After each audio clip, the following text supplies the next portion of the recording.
Salam saudara yang dikasih Tuhan, selamat berjumpa lagi.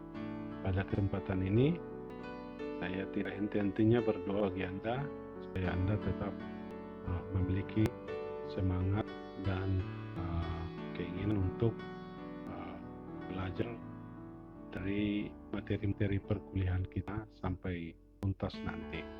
Semoga Anda tetap sehat dan semakin diberkati oleh Tuhan. Pada kesempatan ini, pada pertemuan yang ke-9 ini, tiba kita pada materi tentang bagaimana menganalisis kesulitan belajar dan perilaku bermasalah bagi peserta didik. Faktor-faktor kesulitan belajar dalam diri peserta didik sangat erat kaitannya dengan kondisi-kondisi fisik dan psikologinya. Hari ini sudah kita coba ulas secara singkat, ya, hambatan-hambatan orang belajar salah satu adalah dipengaruhi oleh kesiapan fisiknya dalam belajar. Kemudian ketidakberhasilan dalam proses belajar mengajar.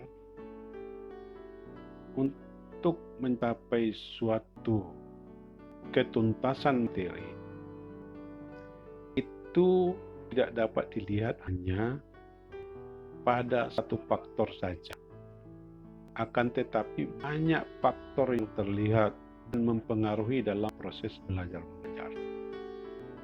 Faktor yang dipersoalkan diantaranya adalah peserta didik yang belajar, jenis kesulitan yang dihadapinya, dan kegiatan-kegiatan dalam proses belajarnya. Yang terpenting dalam kegiatan proses diagnosis kesulitan belajar adalah guru menemukan letak kesulitan belajar dan jenis kesulitan belajar sehingga dapat dihadapi oleh guru agar pengajaran, perbaikan atau learning korektif dapat dilaksanakan guru secara efektif dan efisien.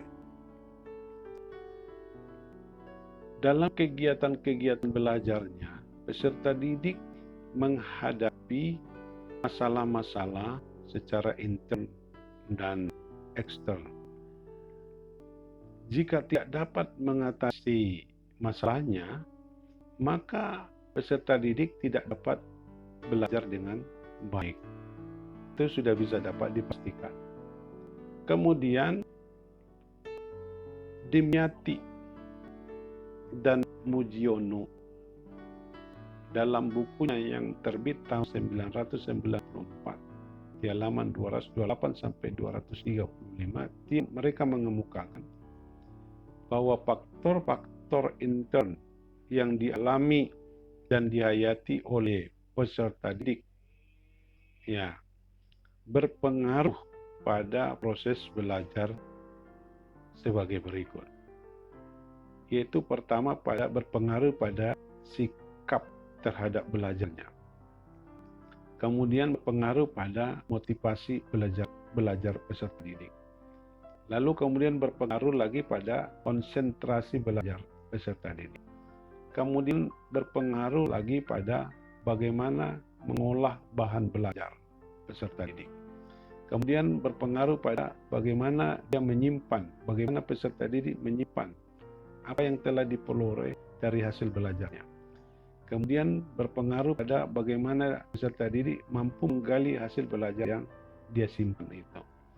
Kemudian berpengaruh lagi pada kemampuan peserta didik untuk berprestasi atau unjuk hasil kerja, untuk menyampaikan apa yang dapat dipelajari, hasil dari apa yang dipelajari. Kemudian berpengaruh lagi pada rasa percaya dirinya. Nah, itu sejumlah faktor-faktor intern yang dapat mempengaruhi proses belajar bagi peserta didik sebagaimana diungkapkan oleh Dimyati dan Mujiono. Selanjutnya kita masuk ke dalam pengertian apa yang dimaksud dengan kesulitan belajar. Kesulitan belajar dapat diartikan sebagai suatu kondisi dalam suatu proses belajar yang ditandai adanya hambatan-hambatan tertentu untuk mencapai hasil daripada belajar itu sendiri. Kesulitan belajar mempunyai pengertian yang sangat luas.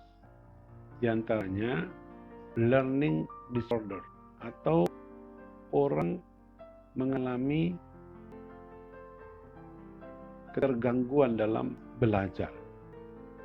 Di mana learning disorder atau ketergangguan belajar ini dilihat dari proses belajar seseorang terganggu karena timbulnya respon yang bertentangan.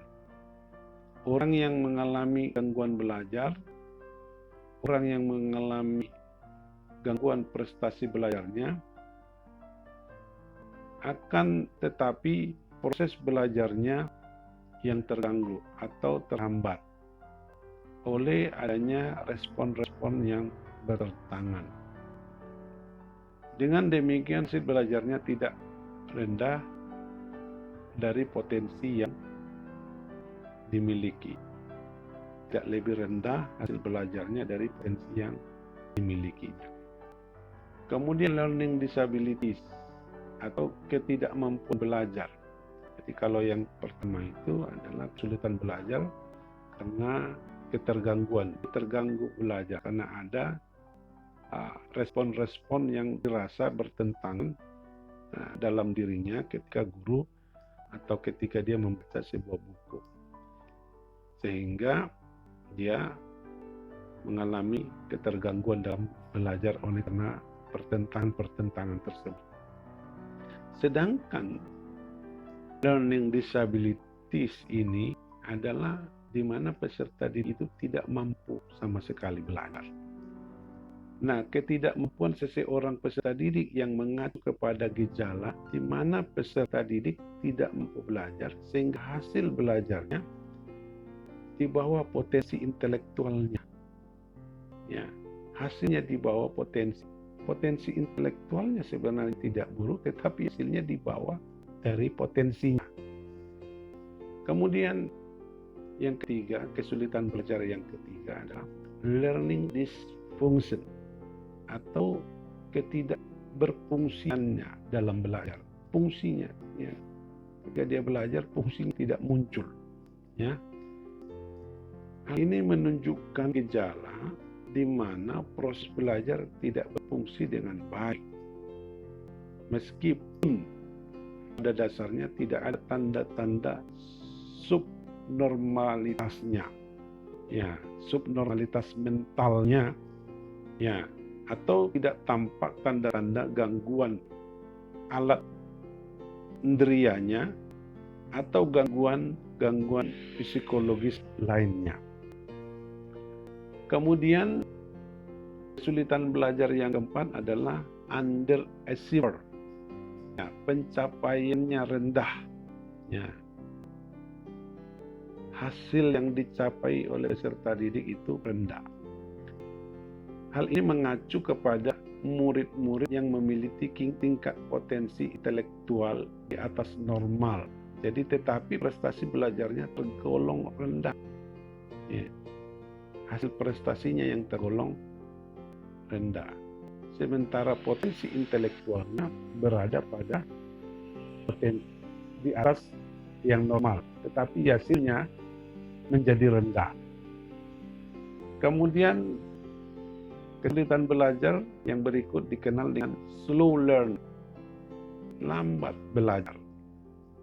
Nah, dalam slow learner atau orang yang lambat belajar atau peserta didik yang lambat belajar adalah peserta didik yang lambat dalam proses belajarnya, sehingga membutuhkan waktu dibandingkan dengan murid-murid yang lain atau peserta didik yang lain yang memiliki taraf potensi intelektual yang sama. Jadi dia tergolong lebih lambat menerima dan mencerna informasi dibandingkan dengan teman-temannya.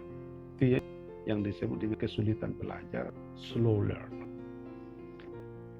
Nah, faktor-faktor penyebab kesulitan belajar Menurut Umar Hamalik dalam bukunya yang diterbitkan tahun 1983 halaman 112, pada garis besarnya faktor-faktor timbulnya masalah belajar pada peserta didik itu dapat dikelompokkan ke dalam dua kategori utama, yaitu faktor internal.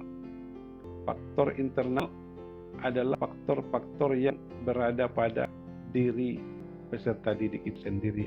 Di antaranya adanya gangguan secara fisik seperti kurang berfungsinya organ-organ perasaan, alat bicaranya, gangguan panca inderanya, kemudian ada cacat tubuh, serta bisa juga ada penyakit menahun yang sudah lama di dalam tubuhnya. Kemudian faktor-faktor internal lainnya adalah ketidakseimbangan mental. Adanya gangguan dalam fungsi mental seperti menampakkan kurangnya kemampuan mental atau taraf kecerdasan dikenal cenderung kurang.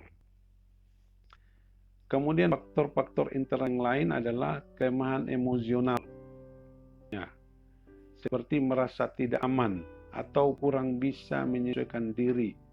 Ini yang disebut dengan maladjustment, tercekam rasa takut, benci dan antipati, serta ketidakmatangan emosi.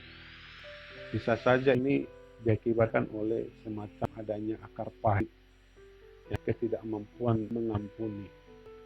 Nah, faktor-faktor internal yang berikutnya adalah kelemahan yang disebabkan oleh kebiasaan dan sikap yang salah, seperti kurangnya perhatian dan minat terhadap pelajaran sekolah, malas dalam belajar, dan sering bolos atau tidak mengikuti pelajaran.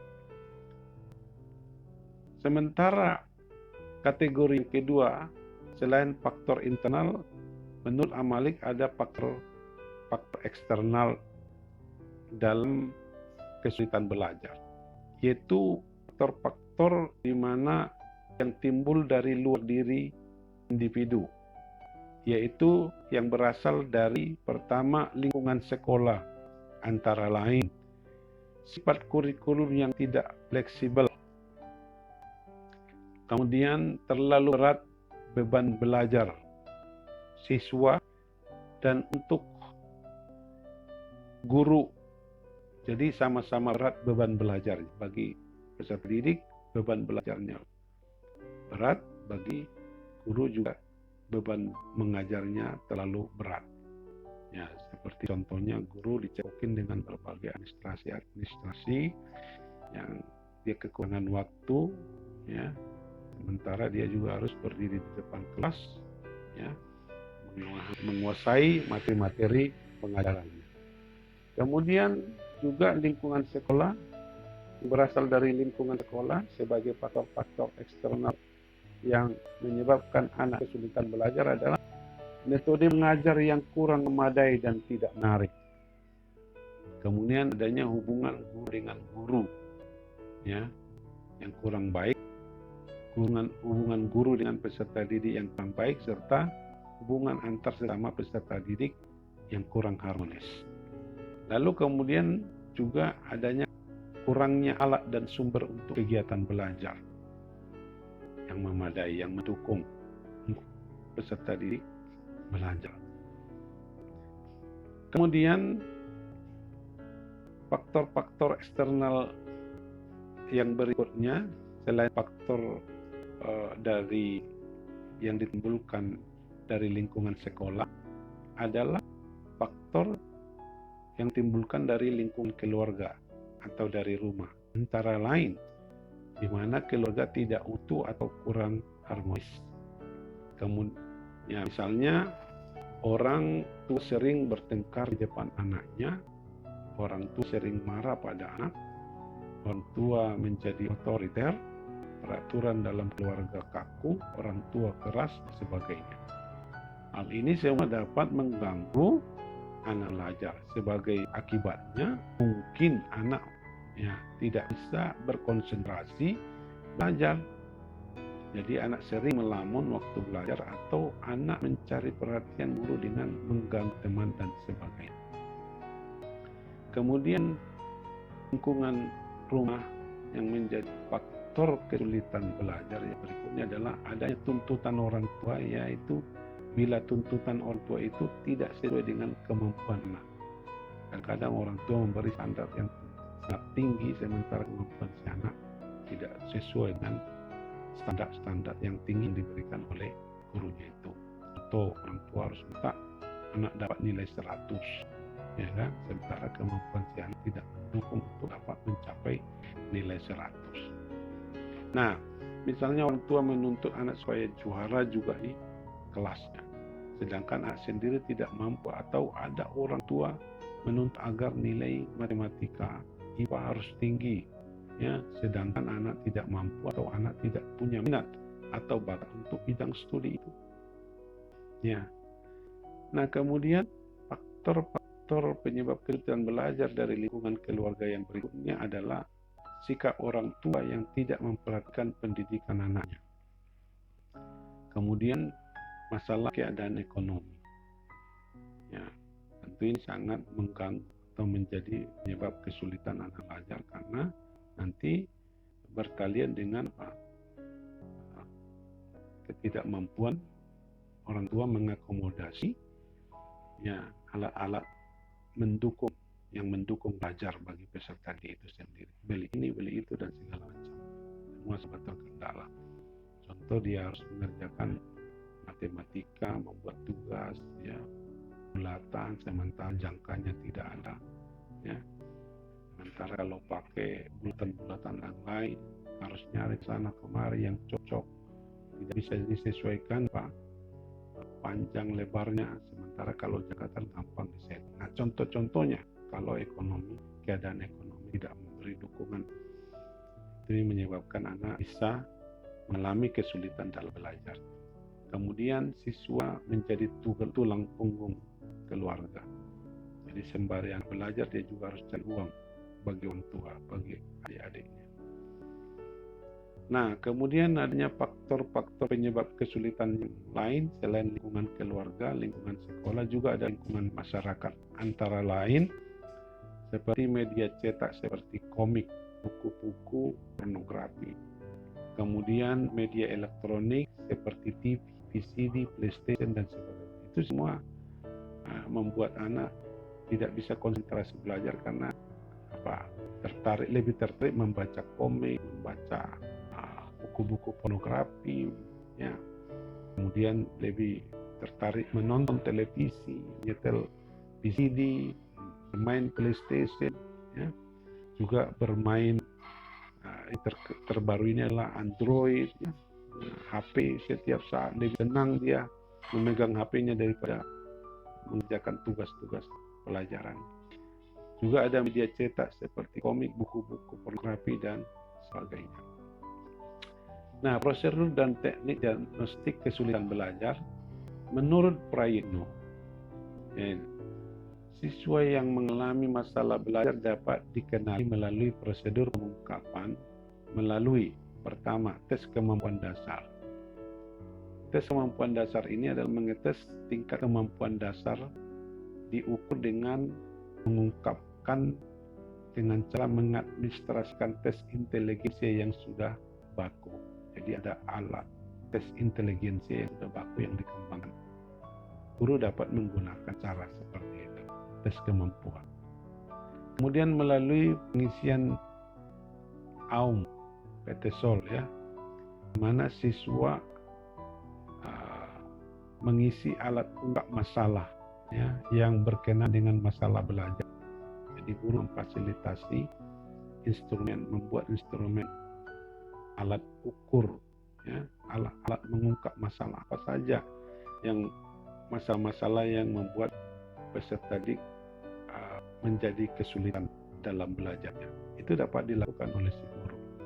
Nah, alat ini dapat mengungkapkan prasyarat penguasaan materi, keterampilan belajar, sarana belajar, diri pribadi dan lingkungan belajar.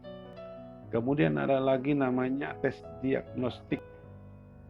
Tes diagnostik ini merupakan instrumen untuk mengungkapkan adanya kesalahan-kesalahan yang dialami oleh peserta didik dalam bidang pelajaran tertentu. Misalnya, untuk bidang studi matematika, apakah dijumpai kesalahan-kesalahan dalam operasi matematika atau dalam pemakaian rumus. Kemudian juga ada namanya analisis hasil belajar untuk mengungkap bahwa seseorang mengalami kesulitan belajar. Nah, analisis hasil belajar adalah prosedur dan pelaksanaannya dilakukan dengan jalan memeriksa secara langsung materi hasil belajar yang ditampilkan siswa, baik melalui tulisannya, bentuk grafik atau gambar, bentuk 3 dimensi berupa model, maket, dan bentuk 3 dimensi hasil kerajinan dan keterampilan tangan, gerak-gerik suara, bentuk hasil belajar lainnya dapat berupa foto, film, ataupun rekaman videonya.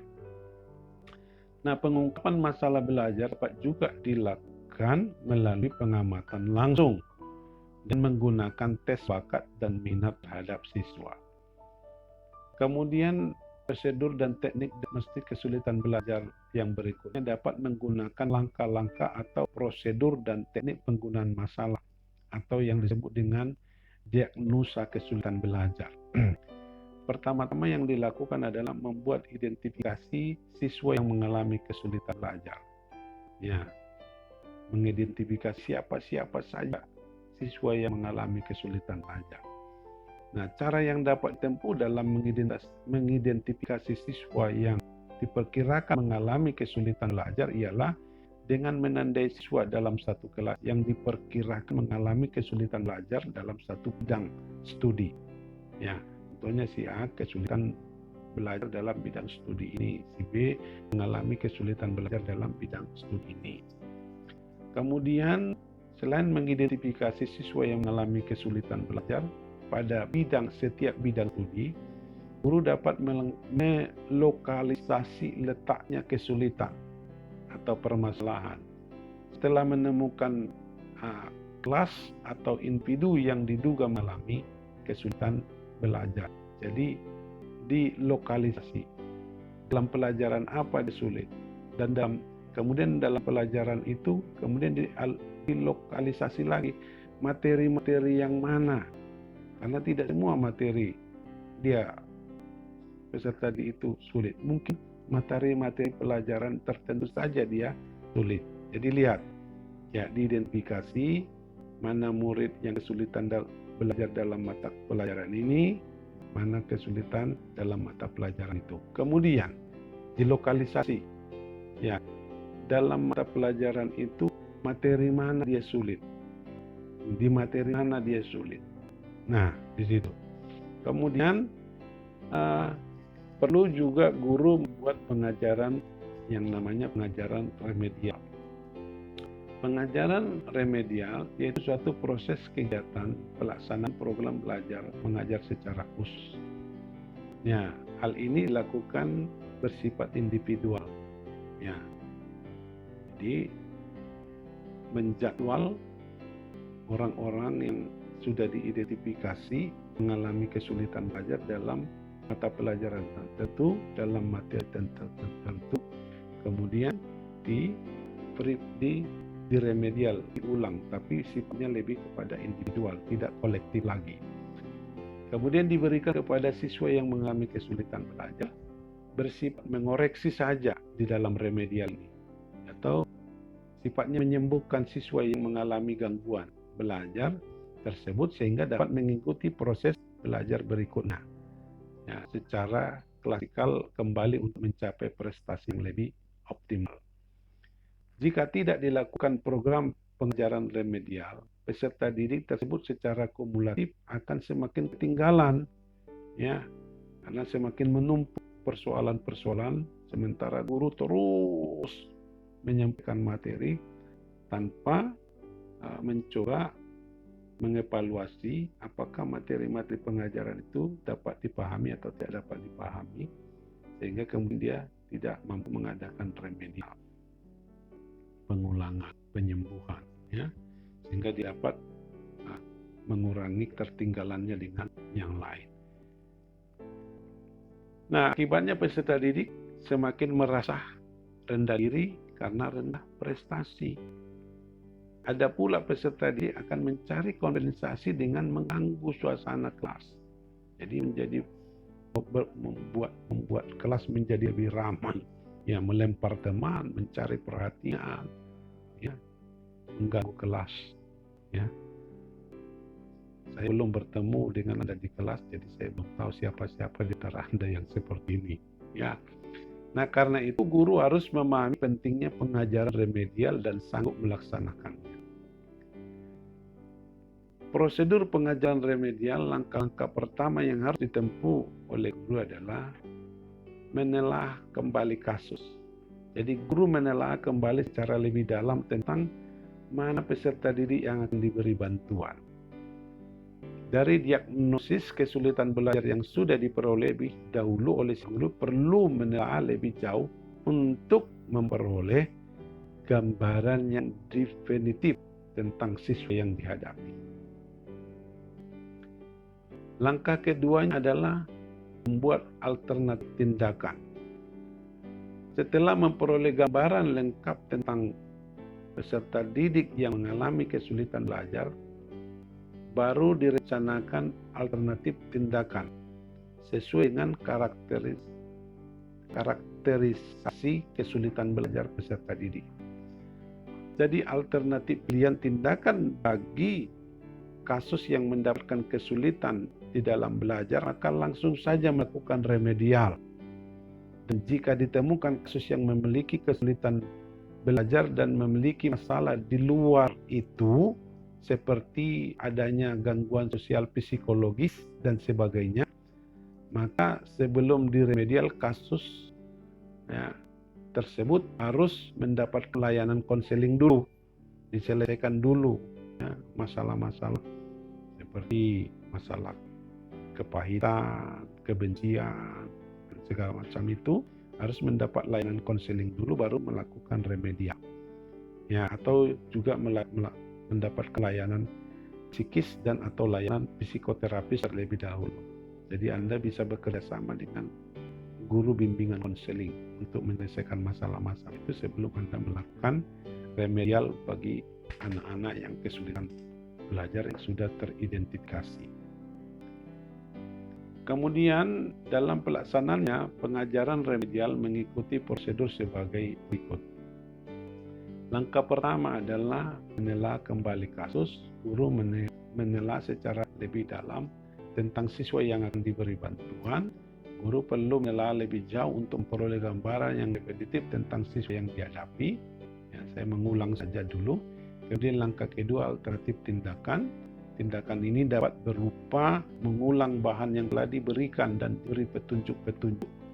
Memahami istilah-istilah kunci atau istilah pokok yang ada dalam tugas, kemudian memberi tanda bagian-bagian yang penting yang merupakan kelemahan peserta didik, kemudian membuat pertanyaan-pertanyaan untuk mengarahkan peserta didik, lalu memberi dorongan dan semangat dalam belajar.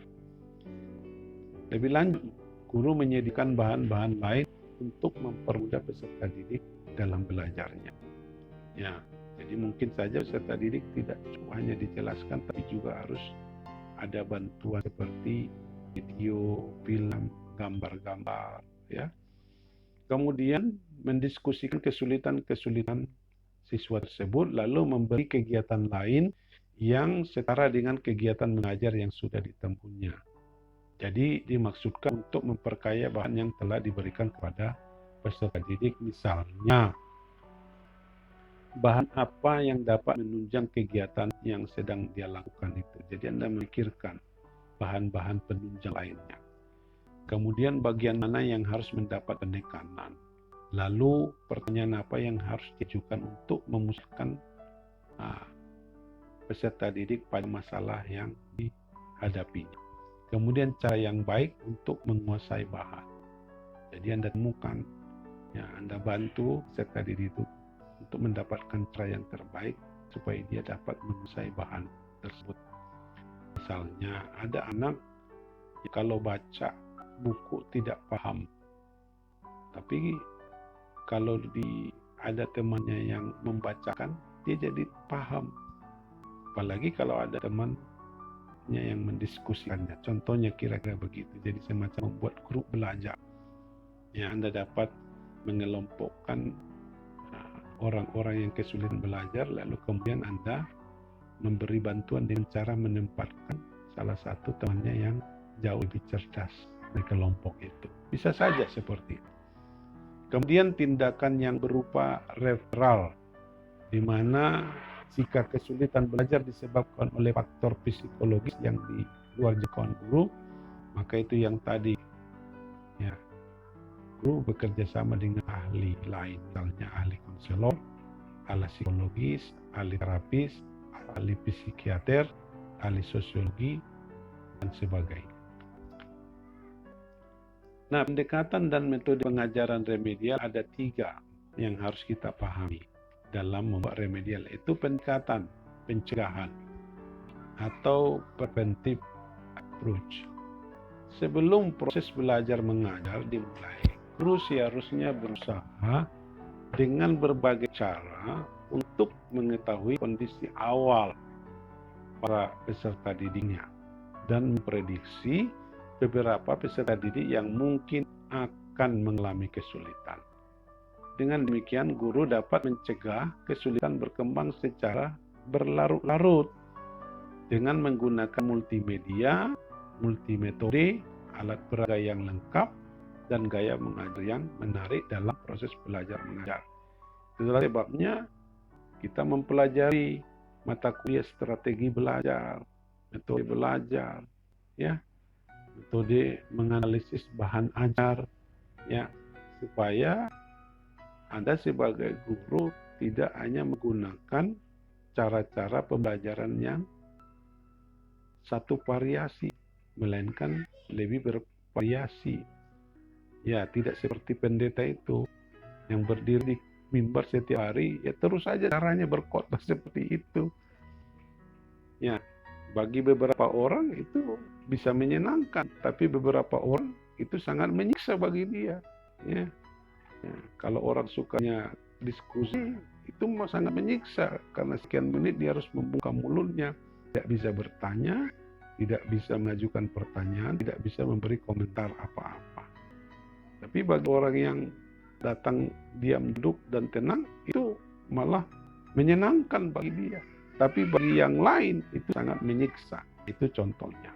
Nah, yang kedua pendekatan penyembuhan atau yang disebut dengan curative approach. Ya. Pendekatan ini diberikan terhadap peserta didik yang nyata-nyata telah mengalami kesulitan dalam mengikuti proses belajar mengajar. Gejalanya prestasi belajar sangat mudah dibandingkan dengan kriterianya. Misalnya 75% dia menguasai bahan atau kurang atau lebih, ya. Kemudian pendekatan pengajaran remedial berikutnya adalah pendekatan perkembangan atau yang disebut dengan istilah developmental approach, ya. Nah, guru dituntut untuk senantiasa mengikuti perkembangan siswa secara sistematis. Terus diikutinya, diawasi. Di kelas diawasi, di rumah diawasi, tempat bermain diawasi. Nah, caranya guru secara terus-menerus memonitor kegiatan siswa selama proses belajar mengajar. Jadi setiap menemui hambatan, segera guru memecahkan masalah itu bersama peserta didik secara terus-menerus. Nah, dalam pembelajaran, dalam memutus atau dalam menjawab masalah kesulitan belajar, guru juga perlu memahami teori-teori motivasi dalam belajar. Karena belajar tidak lepas dari apa yang namanya motivasi. Abraham Maslow menyatakan bahwa banyak tulisan mengenai motivasi selalu menghubung-hubungkannya dengan self-actualization atau aktualisasi diri dan peak experience atau pengalaman puncak. Nah, definisi motivasi yaitu suatu tenaga atau faktor yang terdapat dalam diri manusia yang menimbulkan gerakan dan mengorganisasikan tingkah lakunya. Jadi motifnya adalah suatu alasan atau dorongan yang menyebabkan seorang berbuat sesuatu atau melakukan tindakan atau bersikap tertentu. Nah, dalam hal ini Abraham Maslow mengemukakan bahwa pada dasarnya semua manusia memiliki kebutuhan pokok. Hal ini tampak dari bagaimana ia menunjukkannya dalam 5 tingkatan yang berbentuk piramid atau yang dikenal dengan piramida Abraham Maslow. Ada 5 tingkatan kebutuhan yang dikenal dengan kebutuhan hierarki kebutuhan Maslow, dimulai dari kebutuhan biologis, terpenuhinya kebutuhan biologis dasar sampai motif psikologis yang lebih kompleks.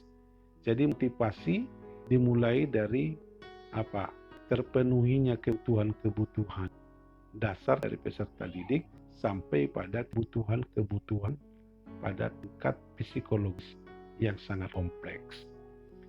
Nah, pertama sekali motivasi dapat dilakukan dengan memahami kebutuhan yang pertama atau memenuhi kebutuhan pertama, yaitu kebutuhan fisiologis, di mana rasa lapar, rasa haus dan sebagainya dapat terpenuhi dulu.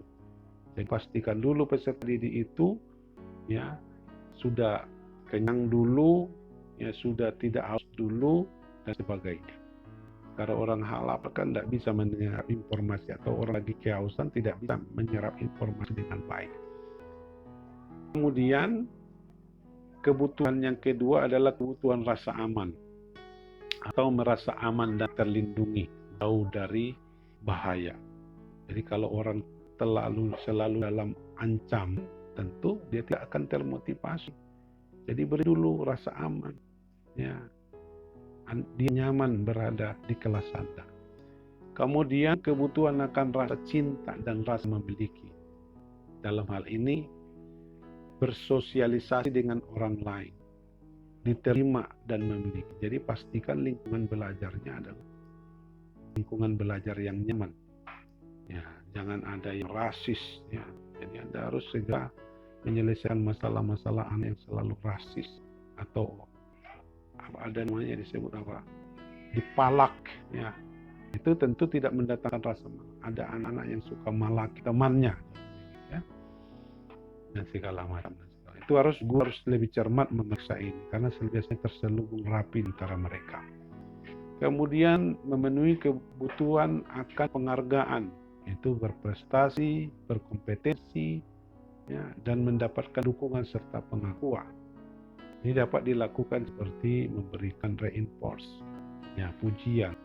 Kalau anak benar ya dikatakan bagus, kalau tidak benar tetap dibilang bagus dengan catatan akan lebih baik lagi, akan lebih bagus lagi jika diperbaiki atau dipelajari lagi. Nah, contohnya kira-kira begitu. Kemudian kebutuhan aktualisasi diri.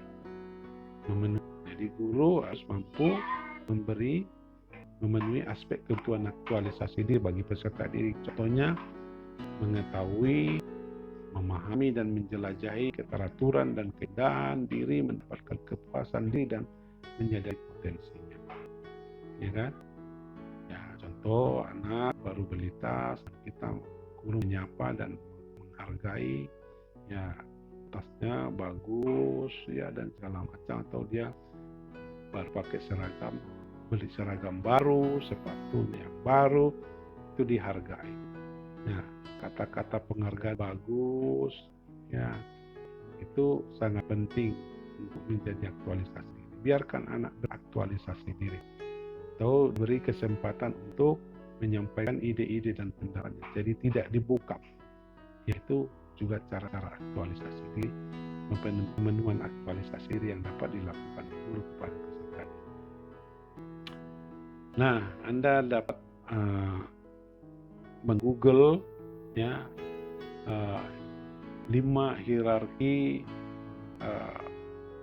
kebutuhan Maslow ini ya, Anda lihat ya, piramida, modelnya model piramida. Jadi dalam bagian pertama, piramida yang pertama tingkatan adalah pemenuhan aspek kebutuhan fisiologis ya, seperti sandang, pangan, papan ya. Kemudian meningkat di atasnya namanya memenuhi kebutuhan rasa aman dan keselamatan. Naik lagi ke atasnya adalah kebutuhan bersosial, naik lagi ke atasnya kebutuhan harga diri, kemudian naik paling puncaknya adalah aktualisasi diri. Jadi kadang-kadang peserta didik. Berikutnya kita masuk pada teori motivasi dalam pendidikan. Beberapa kritik atau konsep-konsep dasar dalam teori motivasi dalam pendidikan. Pertama-tama, motivasi atau terutama teori belajar kognitif dalam pendidikan lebih banyak menekankan kepada proses pembelajaran. Jadi bagaimana seorang peserta didik menyerap pengetahuan secara maksimal. Jadi banyak teori motivasi lebih konsentrasinya pada proses pembelajaran. Ya, itu salah. Walaupun teori ini juga menjadikan lingkungan sebagai salah satu faktor yang mempengaruhi motivasi belajar, tetapi ia memposisikannya sebagai faktor eksternal.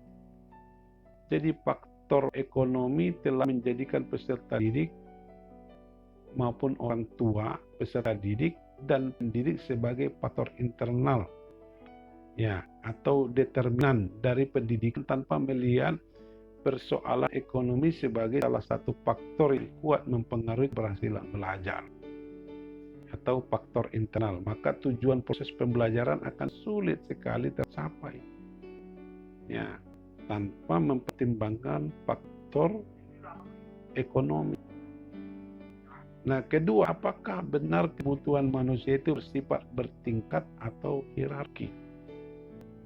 Dalam kenyataannya, berbagai jenis kebutuhan manusia itu diusahakan pemuasan secara simultan, meskipun dengan intensitas berbeda-beda. Jadi ada orang ingin aspek kebutuhan itu langsung tidak bertingkat, simultan namanya itu. Nah, sebagian bahkan menunjukkan bahwa kebutuhan manusia bukan berjenjang atau hierarki, tetapi merupakan rangkaian demi rangkaian. Jadi sambil memuaskan kebutuhan keamanan dan harga diri, seorang peserta didik tetap memuaskan kebutuhan fisiologisnya. Ingin dikasihi orang lain, aktualisasi diri. Dalam waktu yang bersamaan, seluruh tingkatan kebutuhan itu diminta untuk langsung dapat dipuaskan.